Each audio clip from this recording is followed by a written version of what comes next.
not a hard one to figure out.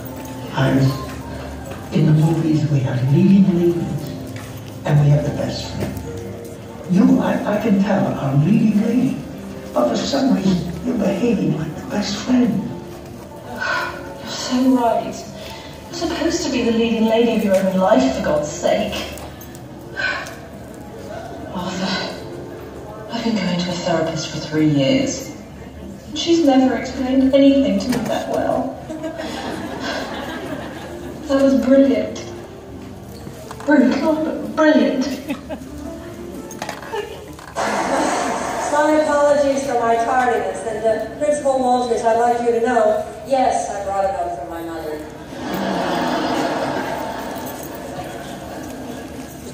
Mr. Holland had a profound influence on my life, on a lot of lives, I know.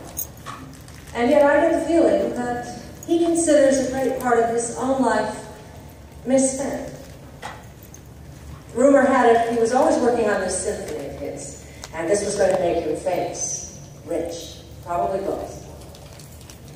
But Mr. Holland isn't rich, and he isn't famous, at least not outside of our little town. So it might be easy for him to think himself a failure. And he would be wrong. Because I think he's achieved a success far beyond riches and fame. Look around you. There is not a life in this room that you have not touched. And each one of us is a better person because of you. We are your symphony, Mr. Holland. We are the melodies and the notes of your opus. And we are the music of your life.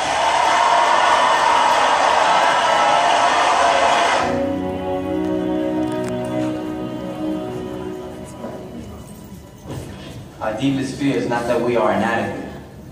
Our deepest fear is that we are powerful beyond measure. It is our light, not our darkness, that most frightens us. Your playing small does not serve the world. There is nothing enlightened about shrinking so that other people won't feel insecure around you. We were all meant to shine as children do. It's not just in some of us, it's in everyone. And as we let our own light shine, we unconsciously give other people permission to do the same. As we are liberated from our own fear, our presence automatically liberates others.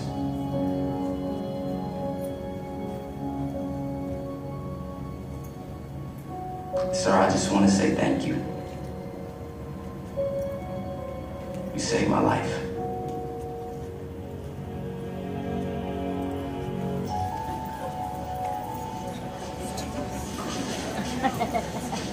Hey. Don't ever let somebody tell you you can't do something. Not even me. Alright? You got a dream, you gotta protect it. People can't do something themselves, they want to tell you you can't do it.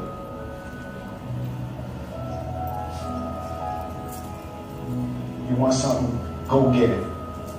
Period.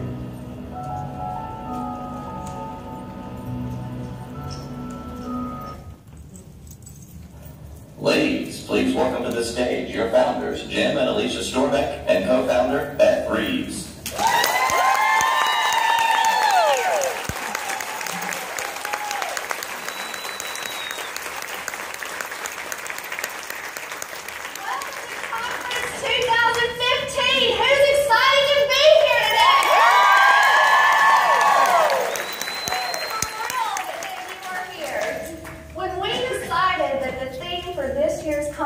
Was going to be lights, camera, action.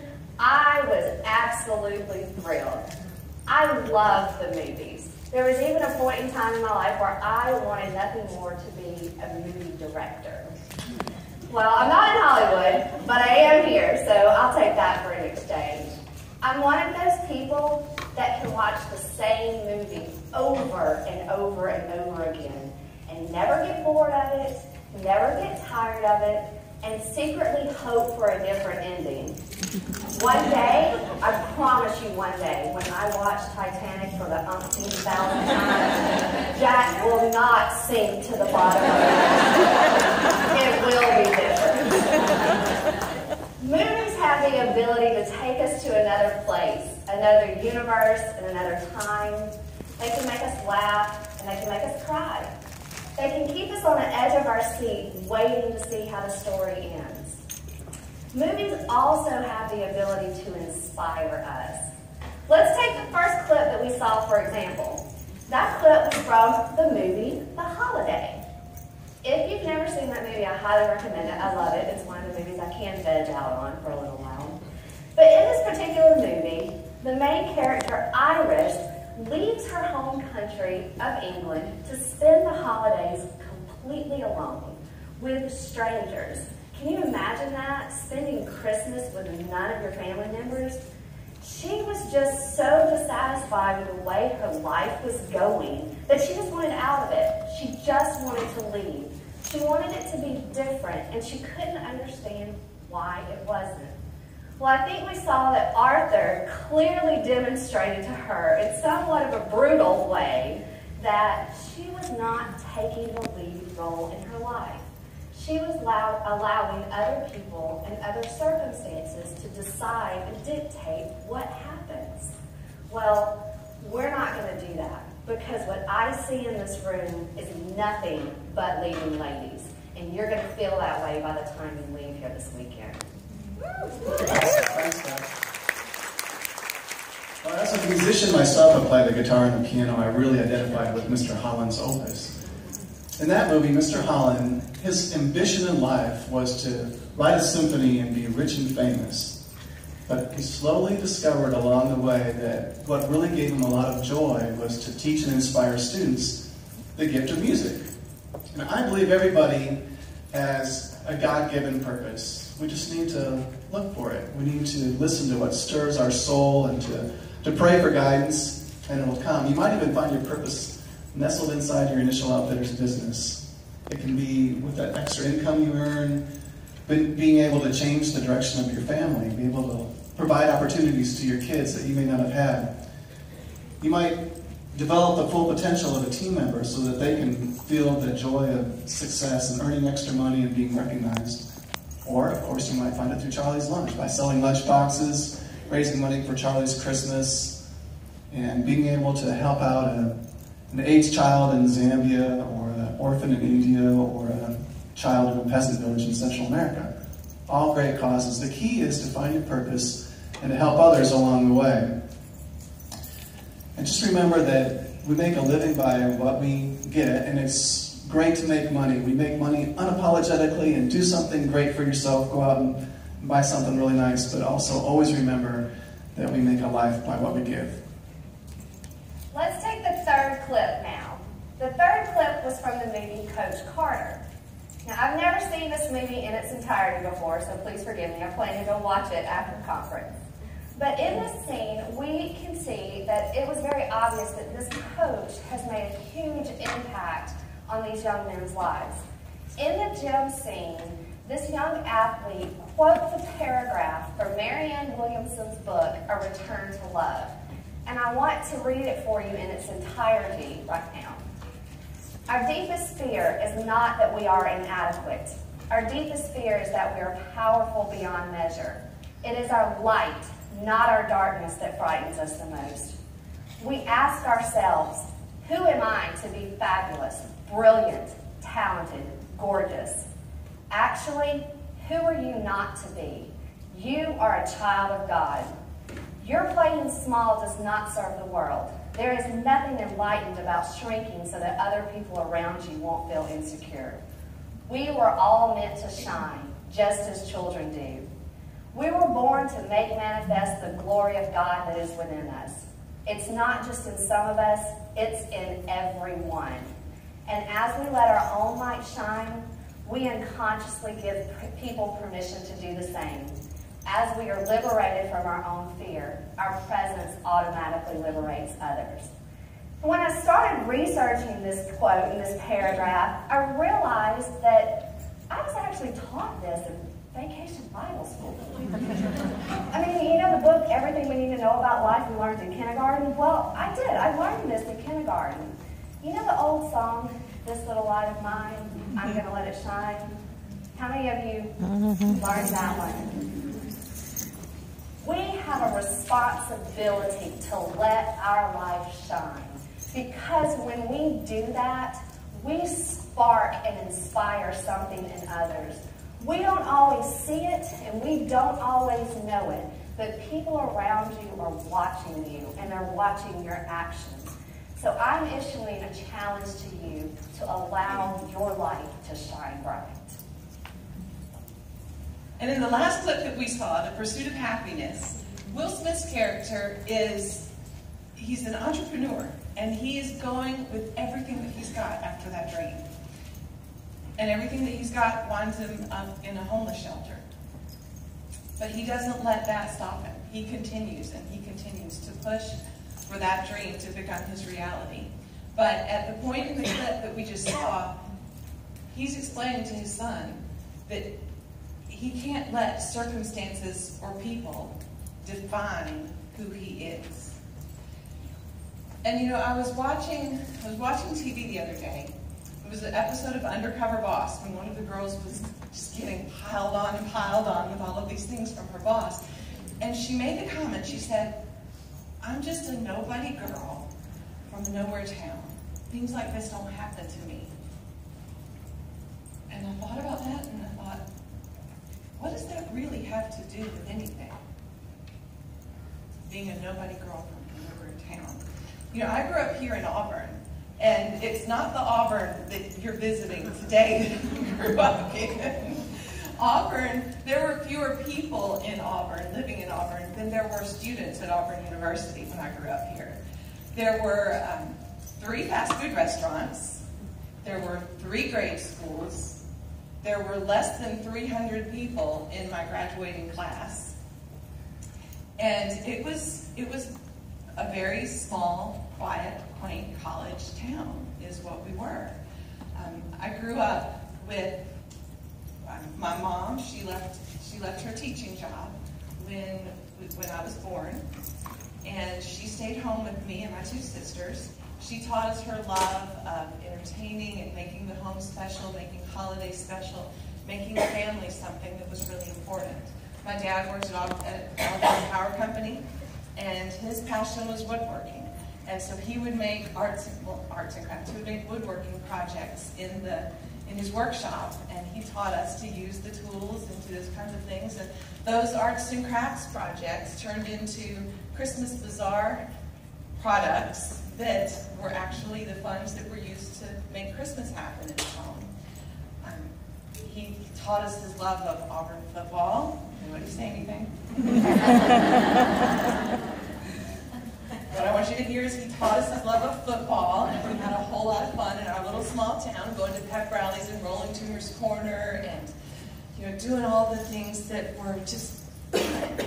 And it was a nice growing up here. I was a proud member of the Auburn High School marching band, and Junior Achievement was my favorite club. It was a traditional small town America life that I grew up in. And I grew up in the middle of no place, in the Midwest, the great Midwest in the state of Iowa, where the tall corn grows. My best friend growing up was named Finn, as in Huckleberry Finn. And of course, he had a brother named Tom. Tom Sawyer. Huck, Finn, and Tom and I used to have fun in our little town. We would go hike the railroad tracks and find our way to a pond where the ducks were and feed the ducks. We'd go out in the cow pastures and follow the cow paths through the tall corn and make corn forts, which if you don't know what that is, you knock down corn stalks and then you have these big walls of corn around you and you think it's really cool because you're a kid. We'd ride our bicycles to the Dog and Suds and get a root beer, as we say in the Midwest. Not a root beer. We get a root beer. Put a quarter in the jukebox. Play Little League baseball, Little League football. Dad would grill hamburgers. Mom would make the potato salad. kids and I would catch lightning bugs, put them in a jar. It was just a simple life, but a really good life. Well, I grew up in a little town 30 minutes north of here called Lynette, Alabama. And if Alicia thought Auburn was small, it ain't got nothing on Lynette. We used to come to Auburn to find something to do. I graduated with a whopping 75 people in my senior class, and it was a lot of fun because we all knew each other. Friday nights during the fall were the big events of the year. I was a majorette in the marching band, and I still have my baton, and yes, I can still twirl it. Very proud of that. All of our social life centered around our youth group. And one of the things that we always used to do, we thought we were so cool with being so bad, was we snuck into our golf course to play capture the flag at night. That was rebellious in my little hometown, let me tell you what. When I was 14 years old, my parents divorced, and that was a defining moment in my life. I look back on that time now, and I just can't believe how seamless my mom made it all seem. She taught us to never give up and to always keep moving forward. So I'm very grateful to her for that. So, a nobody girl from a nowhere town. What does that really have to do with anything? What is it that turns somebody from feeling like a nobody girl into a somebody girl from a somewhere town? The difference to me is that the somebody girl from the somewhere town has a dream. She has a dream and a drive and a passion that is bigger than life for her. It's something that's incredibly real and that she is not willing to let go of no matter what. She is determined that that is going to be her future, and nothing is going to stop her from getting there. Y'all, the truth is, every single person in this room, every single one of us, has greatness inside of us. Absolute greatness inside of us. And the thing that's going to separate us is having that no matter what dream and that no matter what drive that no one can take away from you and no one can stop you from achieving.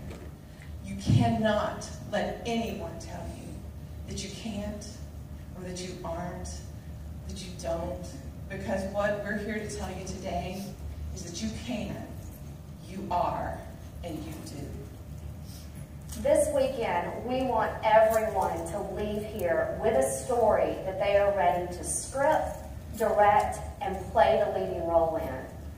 Over the next 2 days, we are going to fill you up. We are going to help you dream bigger than you ever thought possible. And we're going to give you reasons to take the first steps towards those dreams. We're going to give you the tools and training to take those steps. And we are going to introduce you to some people who've already taken some of those steps. More than anything, we want to see each of you write the story of your dreams and see that become a reality.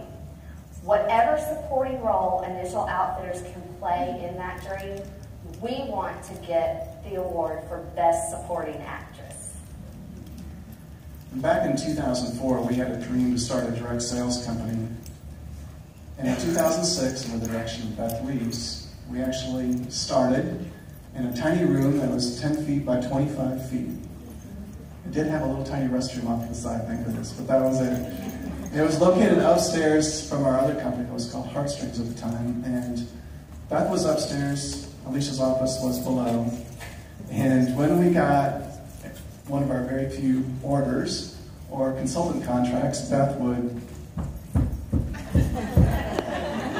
and Alicia would run upstairs and find out what happened. Did we get an order or our contract?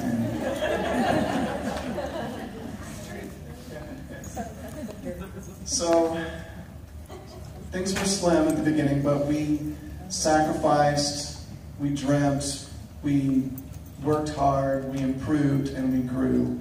And of course, things have turned out well. So. Well, in 2006, when we ran our first commission checks, we knew that we wanted to take a picture of that moment and remember it. I remember putting stamps on those envelopes, if you can believe it or not.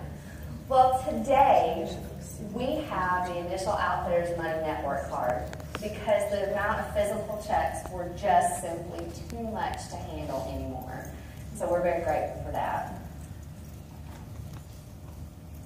Okay, and in 2009, we moved into our facility at Alabama Street, and it was, at the time, a school bus barn, but we renovated that, and we thought we had just gone to the Taj Mahal at that time. It was wonderful coming from that little office, but we were growing and growing, and we realized that we're going to have to expand, so we knocked down a wall, and then in 2011, we expanded again. Here's Alicia roller skating on the pad. Well, we kept on growing and growing and growing, and we realized at Christmas, a couple of Christmases ago, that this was probably not going to last. We were going to have to move, and then last Christmas, you guys were selling so many of those boot socks. We were on top of each other, sitting on the floor, pulling out thread in the middle of the night, getting pizza at 2 o'clock in the morning. So we began the process of designing our new facility 18 months ago, and then we just moved in 2 months ago to our facility on Skyline.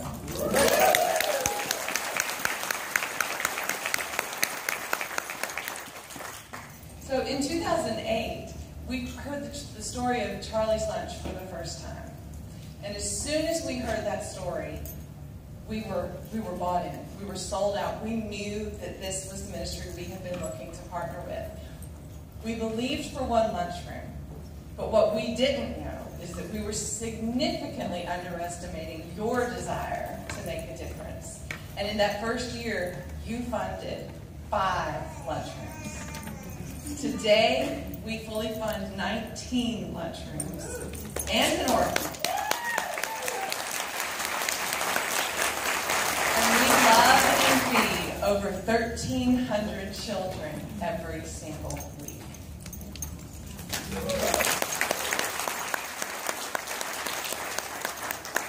In 2008, we also decided to hold our first ever national conference.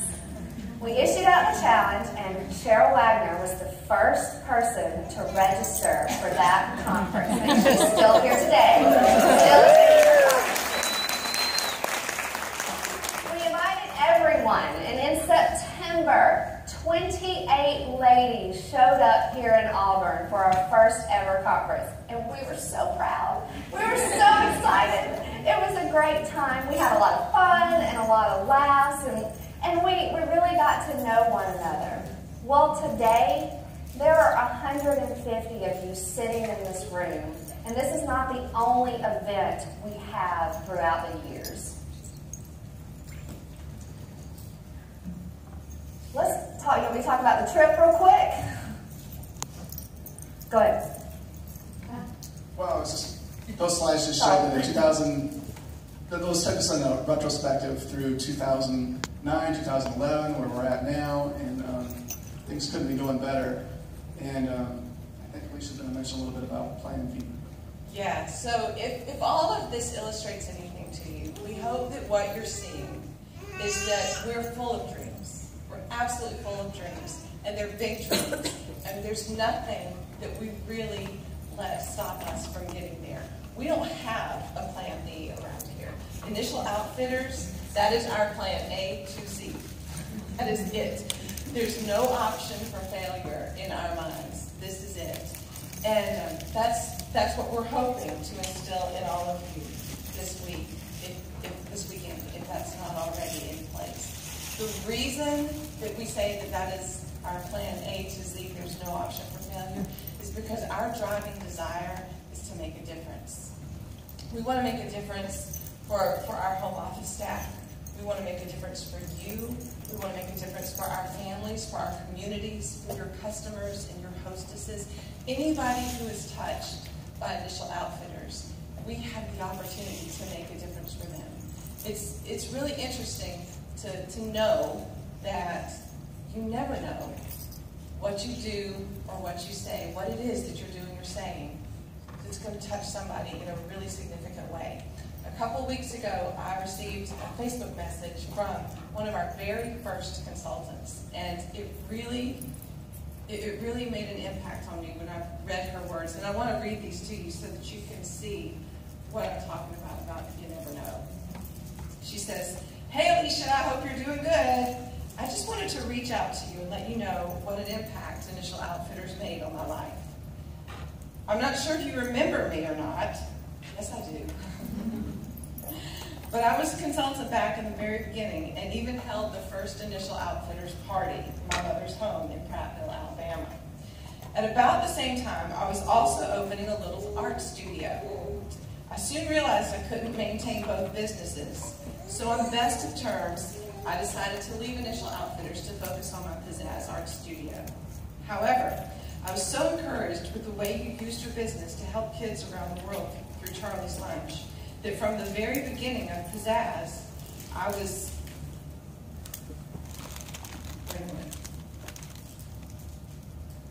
encouraged by you and Initial Outfitters and thought, wouldn't it be cool if one day I had a business that could fund orphanages too?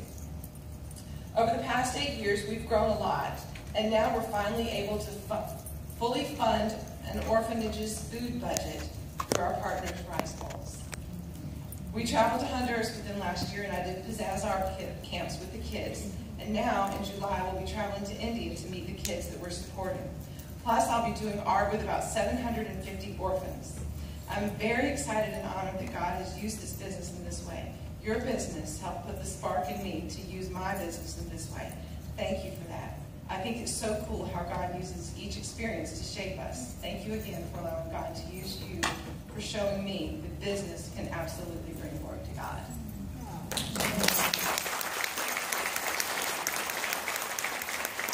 And we're committed to this dream and to you guys as well. I think you'll see over the next couple of days that we've developed programs that will help you dream bigger and to stay on track. When we hear your stories and what you're able to do with the money you earn and how it changes your life, that really inspires us as a company and our staff to do everything we can to support you all. And it makes us want to be a better company, and we plan on being a greater company. In 2009, we put a save the date card in all of our conference attendees' folders. They had no idea what it was for. And that afternoon, they took the roof off of the building when we announced that we were going to start the first ever Initial Outfitters incentive trip contest, and that we were going to cruise to the Bahamas together. That following February, we took 14 outfitters on a cruise, and it was so much fun. We did scavenger hunts and all kinds of fun things. Well, last year, we did something that we never thought possible. We offered you a way to earn your trip to Disney. Well, that dream became a reality for 50 of you, about 57 of you this past June. And we traveled with over 200 people to Walt Disney World. We want to recognize our trip earners right now. Okay, will our Trip for One earners please stand as I read your name and be recognized? Amanda Sanders. Woo! Amber Huddleston. Amy Langley. Amy Hatchett. Ashley Leonard. Carol Block. Kathy Hairskill. Connie Lawrence. Daniel Tucker. Lorraine Tavern. Elizabeth Martin. Linda Dean. Jennifer Martin. Jessica Rogers. Karen Bird. Kathy Ray. Katie Edwards. Christy Gresham. Lacey Hilton. Laura Baer. Lee Price. Leslie Putnell. Nancy Burke. Pam Lutman. Sabrina Hodges. Ritchie, Stacy Boyd, Suzanne Blankenship, Tiffany Goldborg, and Tiffany Walker.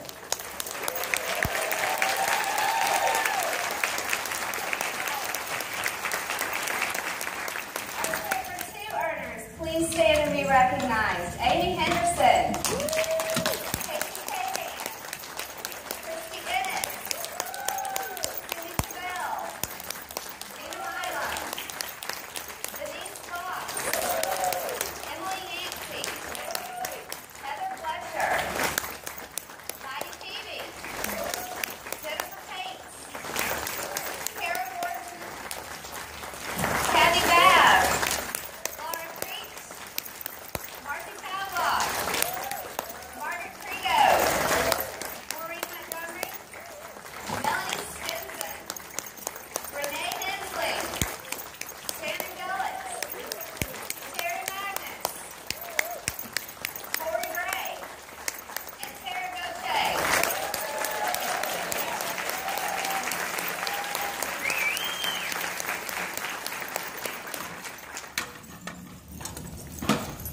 And right now, we would like to invite a couple of very important, very special ladies up here to the stage. Susan Stillman, would you come join us on stage? Susan had the top personal volume for the trip contest this last year, and she also was the rookie with the most overall points.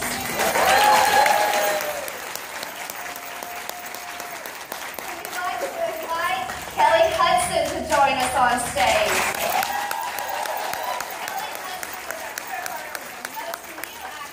Consultants and the most overall points, earning over 100,000 trip points. I think it was actually 103, wasn't it? Absolutely. All right, while we're on stage, we want to recap what it was like going to Disney so that all of you will plan to be on the next trip. So let's